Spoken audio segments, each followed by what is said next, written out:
Hello बच्चों, कैसे हैं आप सब। आज मैं आपको एक कहानी सुनाने वाली हूँ। इस कहानी का शीर्षक है ए ट्रू फ्रेंड। एक सच्चा मित्र। एक जंगल में एक मोर कुछ नए दोस्त बनाने के लिए घूम रहा था। तभी एक कौवा उड़ता हुआ आता है और मोर को अपना दोस्त बनने के लिए कहता है।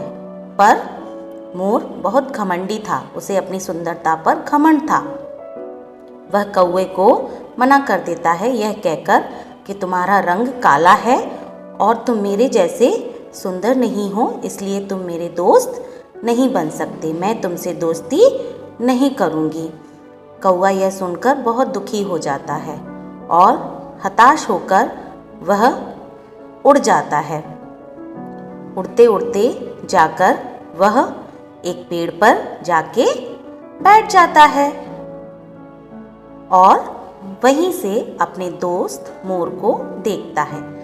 मगर मोर को ये सब नहीं पता होता। वह आगे चलता है और मोर जंगल में आगे चलते चलते उसे एक लोमड़ी दिखाई देती है। लोमड़ी बहुत चालाक होती है।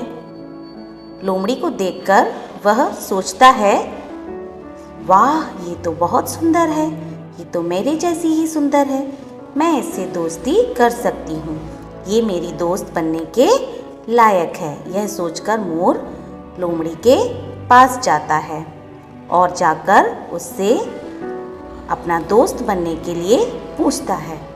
तभी लोमड़ी बोलती है, हाँ हाँ, क्यों नहीं, मैं तुम्हारी दोस्त ज़रूर बनूंगी। मगर लोमड़ी मन में सोचती है, वाह, आज तो मुझे बिना मेहनत के ही शिकार मिल गया। बाद में लोमड़ी मोर को बोलती है, हा हा हा, अब तो मैं तुम्हें खाने वाली हूँ, तुम मेरा आज भोजन बनोगी।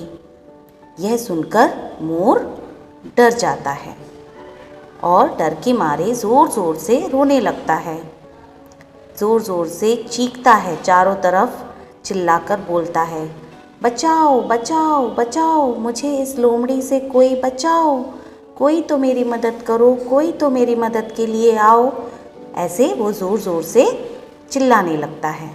तभी मोर की आवाज़ सुनकर पेड़ पर बैठा हुआ कौवा उसकी आवाज़ सुन के अपने सारे दोस्तों को बुला लेता है। उसके सारे दोस्त कौवे की आवाज़ सुनकर आ जाते हैं और कौवे के साथ मिलकर सभी लोग एक साथ लोमड़ी पर हमला कर देते हैं। हमला करने पर लोमड़ी घायल हो जाती है।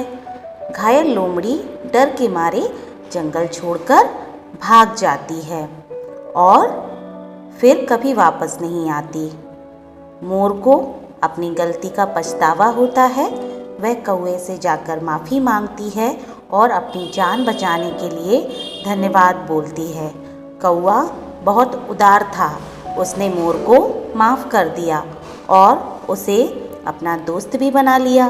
दोनों एक पक्के और सच्चे मित्र बन गए और साथ में एक साथ जंगल में रहने लगे। साथ में रहते, खाते, पीते, नाचते, खुशी से अपना जीवन जीने लगे। तो बच्चों, आपको इस कहानी से क्या शिक्षा मिली? इस कहानी से हमें शिक्षा मिलती है कि हमें सोच समझकर दोस्त बनाना चाहिए। कभी भी बिना सोचे समझे हमें किसी को भी अपना मित्र नहीं बनाना चाहिए। अगली कहानी में फिर मिलेंगे, तब तक के लिए नमस्कार।